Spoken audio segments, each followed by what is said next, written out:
Rio Branco, Acre, segunda-feira, 13 de abril, 10 horas e 24 minutos. Hoje nós vamos falar sobre os filósofos pré-socráticos. Tá? Quem seriam os filósofos pré-socráticos? Historicamente falando, seriam aqueles filósofos que viriam antes do Sócrates, né? Por isso pré-socráticos. Mas, se a gente fala também em pré-socráticos, remete muito a uma ideia de que seriam os filósofos que se dedicaram exclusivamente a uma temática específica dentro da filosofia, que é uma tentativa de explicar o princípio e a causa primordial da origem de tudo que existe no universo. Então você pode ter essas duas explicações. São os filósofos que cronologicamente vieram antes do Sócrates e também devido aos temas abordados por eles, que são os filósofos que defendiam uma filosofia muito mais voltada para uma explicação da origem do cosmos, a origem do universo, a origem do mundo que a gente conhece. Tá? E esses filósofos eles tentavam explicar a origem de todas as coisas a partir de uma causa natural. É isso que a gente tem trabalhado no decorrer desses dias. Tá? A doxografia, que é os comentários dos filósofos que vieram posteriormente, esses pré-socráticos, ela nos fala do pensamento desses autores.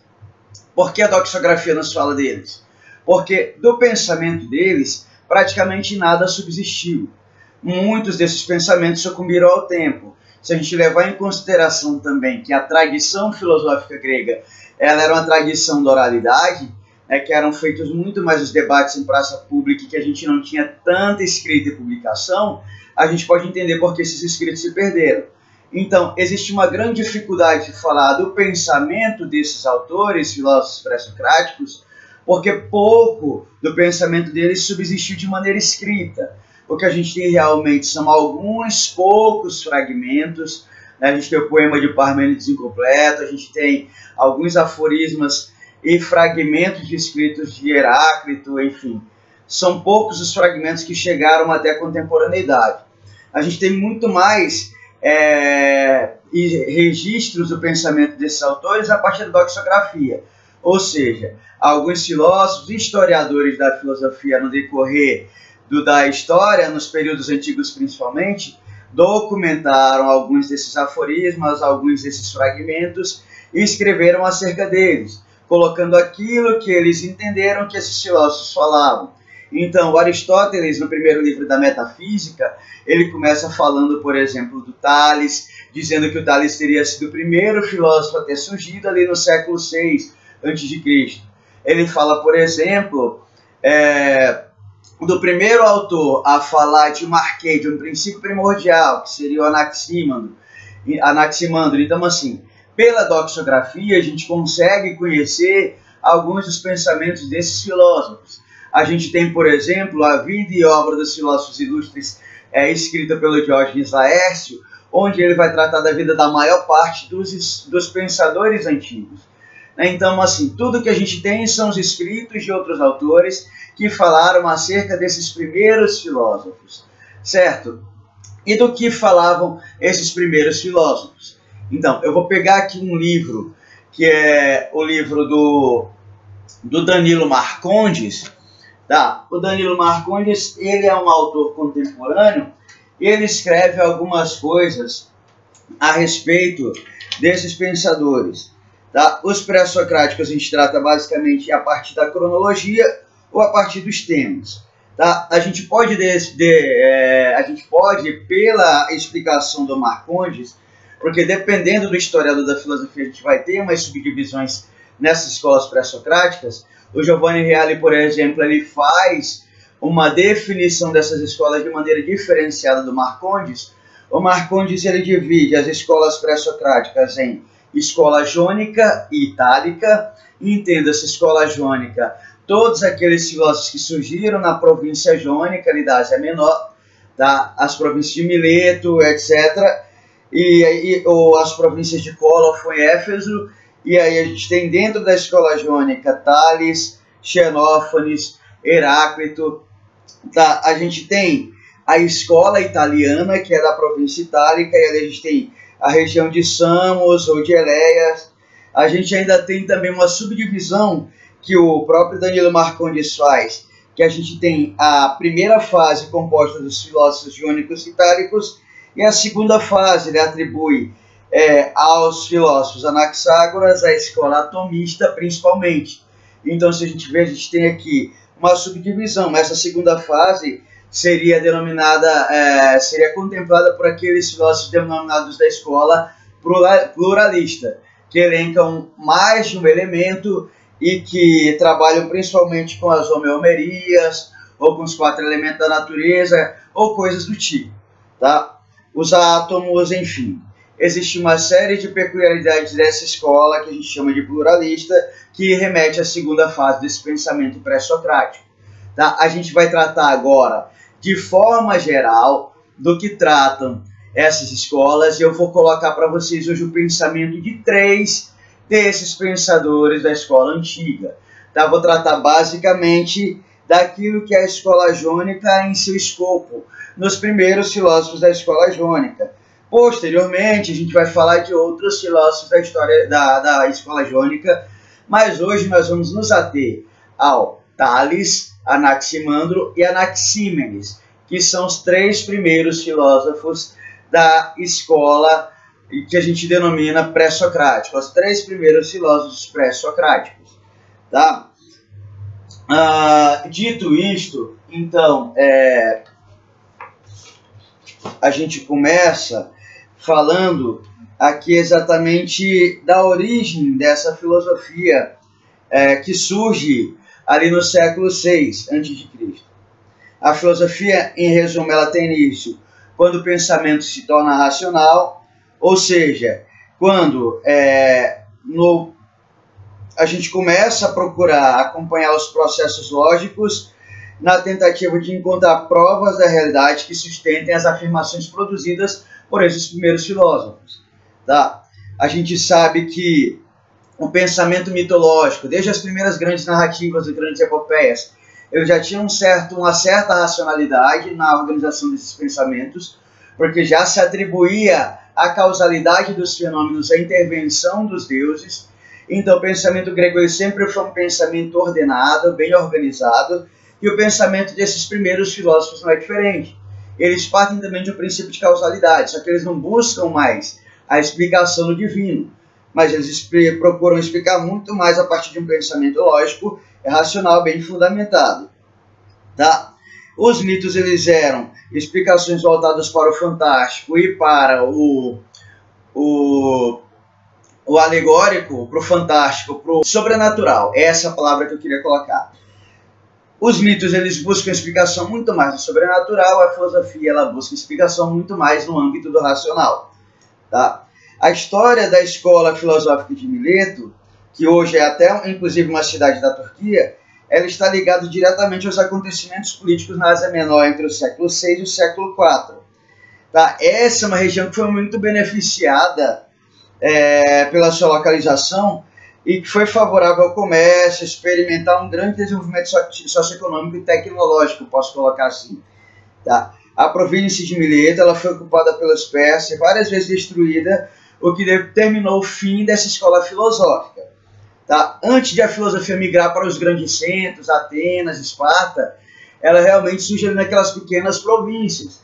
Eram regiões que eram propícias à comercialização, eram portos comerciais. Então, elas existiam ali dentro de pequenas bifurcações de regiões montanhosas, onde passavam as grandes navegações. Então, elas eram caminho para todas as rotas de comércio daquelas cidades que estavam em torno do Mediterrâneo e tinham uma série de outros mares. Tá? A gente tem aí o mapa, eu vou disponibilizar para vocês o mapa dessa região, tá? Que diz exatamente dos mares que circundam ali a região da província de Mileto, da província itálica. A gente tem o Mar Tirreno, a gente tem o Mar Mediterrâneo, e a gente tem ali o Chipre, então a gente tem vários, essas províncias cercadas por água. Tá? A gente tem aqui a província da Jônia, tem todo o Mediterrâneo, e do outro lado a gente tem a província itálica. Então é interessante a gente mostrar essa localização no mapa para a gente entender que essas províncias elas não eram tão próximas assim. Elas eram relativamente distantes, se a gente pegar a quantidade de água que existe separando essas províncias e o tempo que demoraria para que elas fizessem as navegações. Tá? Então, assim, a gente tem uma região propícia ao comércio, propícia ao contato com outros povos, e tudo isso favoreceu a desconstrução, por exemplo, de uma série de relatos míticos. Apesar do grande volume que a gente tem de relatos desses primeiros filósofos também, pouca coisa a gente sabe deles. Tales, por exemplo, a gente tem uma série de autores que falam dele, mas poucos fragmentos subsistiram do pensamento de Tales. A figura dele está realmente condicionada ao fato de ele ser o primeiro de uma série de filósofos que começaram realmente a desbravar e a discutir um princípio racional, primordial, elencado na natureza que desse condição de explicar a origem de todas as coisas, e ele é um observador nato, um observador da natureza, um inventor genial, um político empenhado na luta contra os persas, além de geômetra, astrônomo e um observador do céu. Um observador atento do céu. Entenda, o Tales ele era economista, ele era historiador, ele tinha uma série de atribuições que todos os doxógrafos que falam dele atribuem a ele, essa quantidade de adjetivos. Ele era um observador tão atento do céu que, inclusive, na obra do Diógenes Laércio, Vida e Obra dos Filósofos Ilustres, ele é caracterizado como alguém que ficou tão encantado com os céus que esqueceu de observar ao redor e acabou caindo num buraco, certo? Então, isso traz, de certa maneira, uma conotação negativa a todos os filósofos, porque são pessoas que se perdem contemplando o infinito e esquecem de olhar o mundo em redor, e muitas vezes isso traz um caráter negativo para a figura do filósofo. Daí é graças ao Tales que a gente tem essas conotações. Tá? Então ele acabou caindo no buraco da rua. E aí fica fixada essa imagem que o filósofo é tão absorto em profundas reflexões que não tem condições de enfrentar a vida cotidiana, enfrentar o dia a dia. Tá? Aparentemente Tales nada escreveu, mas restam fragmentos dos pensamentos dos discípulos dele. E é isso que a gente vai trabalhar, né? Com base nos fragmentos que disseram os discípulos de Tales, é que a gente vai fazer alguns apontamentos aqui. Tá? Então, se a gente começa a discutir os pensamentos e as filosofias desses primeiros autores, vêm algumas perguntas à nossa mente. Qual a origem do mundo? Existe um princípio primordial do qual tudo deriva? Segundo Tales, o princípio primordial deve ser identificado na água. A resposta pode parecer insatisfatória e até ultrapassada para a gente, mas a sua importância reside no fato de que, pela primeira vez na história do pensamento, busca-se uma solução racional, não mais mítica ou fantástica. Isso pode ser confirmado pelos motivos expostos por Tales. As sementes, como todo alimento, são úmidas. Nós conhecemos o pensamento do Tales somente por meio de testemunho de outros filósofos, ou seja, pelo Aristóteles, pelo Diógenes Laércio, dentre outros. As primeiras filosofias, como a gente sabe, elas eram naturalistas, ou seja, buscavam explicação exclusivamente natural para os fenômenos da natureza. Elas buscavam o arquê, que é um princípio primordial, que é aquilo que permanece mesmo na transformação. Veja, nós costumamos falar que Sócrates é gerado em sentido absoluto ao se tornar belo ou músico.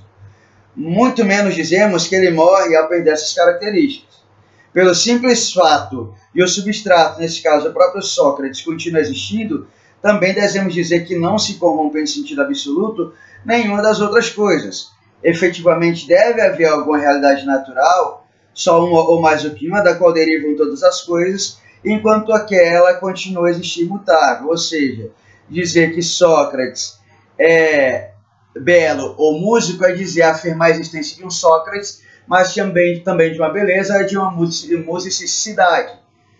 que continua existindo mesmo após a morte de Sócrates. Então existe algo que é o substrato, que é o princípio primordial, que é o arquê, que é o princípio que dá origem ao belo, que dá origem à beleza, que dá origem à musicidade e que dá origem ao próprio Sócrates. Então entenda aqui que ele está falando de um princípio primeiro que perpassa a existência de todas as coisas que existem, inclusive das coisas belas e da musicidade. Então não é só da origem do Sócrates, tá? Aqui a gente tem a observação do Tales, por exemplo. Ele diz que o princípio primordial de todas as coisas é a água. Ele observa as sementes, ele observa, por exemplo, quando chove, cai água do céu, ele observa que as sementes, para frutificar, elas têm que ser regadas e têm que ser submetidas a certa umidade. Ele percebe que os animais em volta das próprias plantas, se não tem água, eles acabam morrendo. Então, o Tales, ele diz que esse princípio primordial, a água, ele é sem dúvida um princípio primeiro, porque ele condiciona a vida à sua existência. Então, as argumentações de Tales se baseiam na observação e no raciocínio. Esses filósofos, esses chamados pré-socráticos, eles não estão de acordo quanto ao número e a espécie do princípio primordial, mas eles elegem um princípio primeiro, e aí uns vão dizer da existência de mais de um princípio, outros, como Tales, vão elencar só um princípio, mas querendo ou não, a gente vai ter assim uma divergência quanto ao número e à espécie do princípio primordial. Para o Tales é a água, e a água como princípio divino também, que perpassa todas as coisas. E ele extrai essa convicção da constatação de que todas as coisas são úmidas e tudo que existe no mundo e vive é úmido. Ora, aquilo do qual todas as coisas são geradas não poderia ser um princípio diferente que não a água. E aí eu coloco até aqui para vocês. Vejam, 65% do nosso corpo é composto de água. Como que a gente excreta as impurezas do nosso corpo? Através do suor. O suor é água, através da urina. A urina também é água. Se a gente começa a trabalhar, o nosso corpo ele começa a transpirar, sai pequenas gotas de suor. E quando a gente chora, a gente acaba expelindo dos nossos olhos pequenas gotas de água. Então, com base em todas essas observações, o Tales ele elabora um princípio formal, lógico, que é diretamente ligado à natureza, e ele, a partir daí, atribui um princípio primordial que se torna a origem de todas as coisas. Ele ainda diz que o mundo flutuaria por sobre a água. Então, tem uma série de afirmações que às vezes podem até ser absurdas para a gente, mas que, como eles não tinham aparato tecnológico científico mais elaborado, são até inovadoras para a época deles. Tá? Então, essas são as questões que eu queria falar para vocês em relação ao Tales. O Tales, ele como filósofo que era, como matemático, como astrônomo que era, ele se preocupava em definir um princípio lógico e racional. Então, quando ele começou a ensinar esses primeiros conceitos aos seus discípulos, evidentemente que ele submeteu esses discípulos a uma espécie de construção de pensamento que não poderia ser ingênua. Anaximandro, que é um discípulo de Tales, ele começa então um notável avanço intelectual em relação à teoria do Tales. Provavelmente porque o Tales deve ter ensinado para ele dito o seguinte: olha, não se sinta satisfeito com a minha elaboração teórica para explicar a origem do mundo, não. Seja ousado, me critique e vá além. Existe aí dentro da filosofia, nessas primeiras escolas, uma tradição da crítica. Então é provável que o Tales tenha instigado os seus discípulos a não parar por ali, mas tentar superá-lo. Então, assim, o Anaximandro, ele tem um avanço notável em relação ao Tales. Ele identifica o arquê não mais em um elemento natural, mas no áperon, ou seja, ele coloca e fundamenta o princípio primordial de todas as coisas no ilimitado. Isso não limita, então, quando eu falei da ordem e da quantidade de elementos relacionados a esse princípio primordial. A ordem e a quantidade já é diferente aqui no Anaximandro. A ordem do princípio não é mais material e a quantidade também já não é mais limitada. Então, assim, a gente tem o arquê, para o Anaximandro é o áperon, ou seja, o ilimitado, o infinito. Uma realidade primigênia diferenciada, sem limites e sem fronteiras. Provavelmente, o raciocínio que levou ele a essa conclusão é o seguinte: cada parte do universo é resultado de uma oposição entre forças antagônicas. A terra, a água, o ar, o fogo. Existe até aqui um holismo dentro desse pensamento do Anaximandro, né, de que o mundo é composto de vários elementos. O universo, nesse sentido, seria composto de certos elementos. Ou seja, todos os elementos naturais são efeitos em uma situação de momentâneo equilíbrio, de pares de opostos. O quente opõe-se ao frio, o seco opõe-se ao úmido. Mas também o cosmos, em seu conjunto, ele deve ser produto de um antagonismo fundamental. E como o universo se mostra definido, limitado, determinado em cada um de seus componentes, deve-se pensar que ele tenha origem e seja sustentado por um princípio diametralmente contrário, nesse caso, o ilimitado. Se o cosmos ele é ordenado, ele é limitado, ele é finito, ele só pode ter origem no ilimitado, na matéria caótica e no infinito, certo? Então existe aqui uma oposição de contrários, certo? E tem fundamento, porque os próprios gregos dizem, no princípio era o caos, depois vem a ordem. Então, assim, é possível que a gente consiga, é fácil de a gente entender por que Anaximandro elege, então, a Áperon como princípio primordial de todas as coisas, tá? Anaximandro ele seria filho de Praxíades, sucessor e discípulo de Tales, utiliza pela primeira vez o termo princípio e afirma, ele que elege então essa ideia de arqué, de princípio, tá? E afirma que o infinito é o princípio e elemento dos seres. Diz ainda que o princípio não é a água, nem qualquer um dos elementos chamados, mas uma natureza infinita, da qual provém os céus e os mundos que nele existem, tá? Ele defende aqui um certo monismo, tá? Todos os milésios, eles elegem um princípio primeiro e rudimentar, eles têm atribuído às suas filosofias, o que eles imaginam que seja a origem da realidade. A realidade geralmente é multiforme e deriva de um princípio único. O monismo é isso, é tentar eleger um princípio único que esteja por trás da origem de todas as coisas, um princípio só. Outros filósofos desse período vão elencar vários elementos. Nesse sentido, eles vão ser chamados de pluralistas. É o que seria a segunda fase do pensamento dos pré-socráticos. Tudo indica que Anaximandro foi o primeiro a usar o termo arquê, que em grego significa princípio, fundamento, aquilo do qual tudo se originou e mantém vivo no mundo.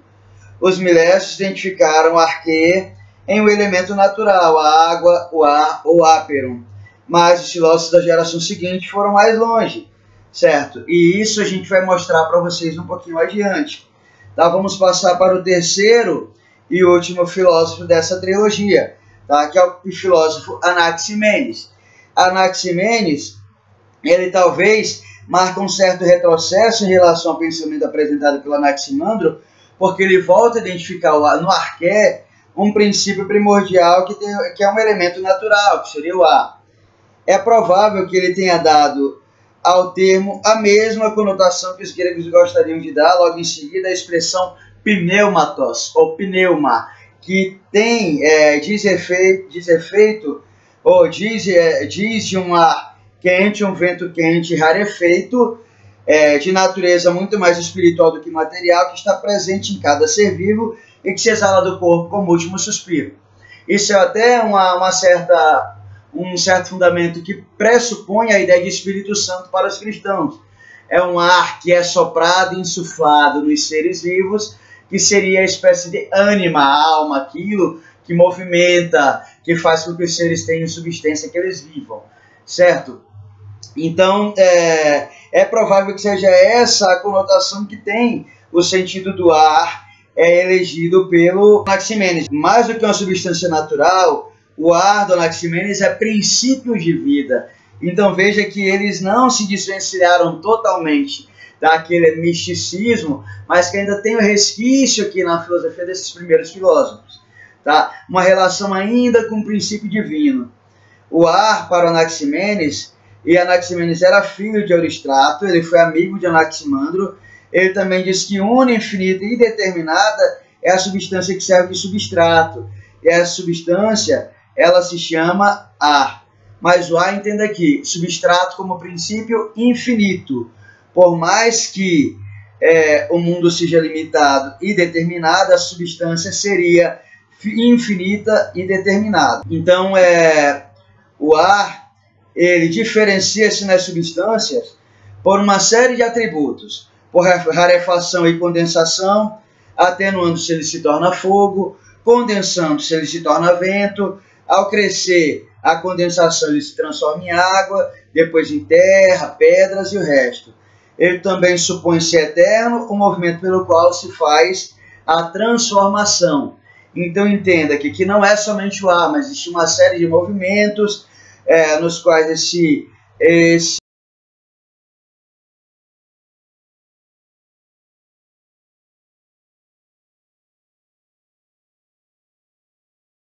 elemento se diferencia. Tá? Também o ar, como infinito, não tem limites.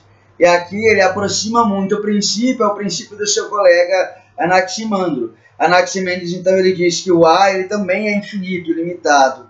Nesse sentido, o áperon ele se torna algo que a gente diz sem limite.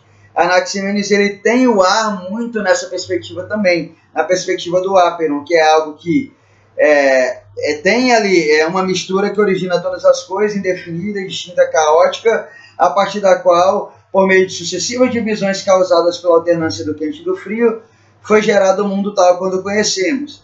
Tá? Essa é a definição que os gregos dão para o áperon infinito, que o Anaximandro trabalharia. O Anaximenes ele fala que o ar é semelhante, que ele também é essa substância ilimitada que dá origem a todas as coisas.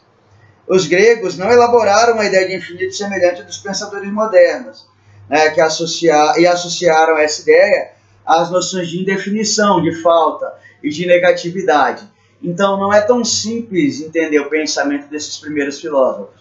Eu espero que tenha dado conta de vocês compreenderem o pensamento do Tales, do Anaximandro e do Anaximenes. Tá? Vou colocar aqui agora para vocês um quadro onde a gente resume bem o pensamento desses autores. A gente tem aqui ponto por ponto, para que a gente tenha essa espécie de quadro sinótico ou de resumo, tá bom? Façam o resumo de vocês, tomem as anotações daquilo que vocês acharem interessante, tá bom? A gente vai sugerir para mais adiante leituras. Também vou sugerir para aqueles que fizeram a prova uma atividade de recuperação, porque vocês têm que recuperar também a nota dessa prova. A maioria não deu conta de tirar uma nota de acima de 3, então é interessante que a gente alcance 5.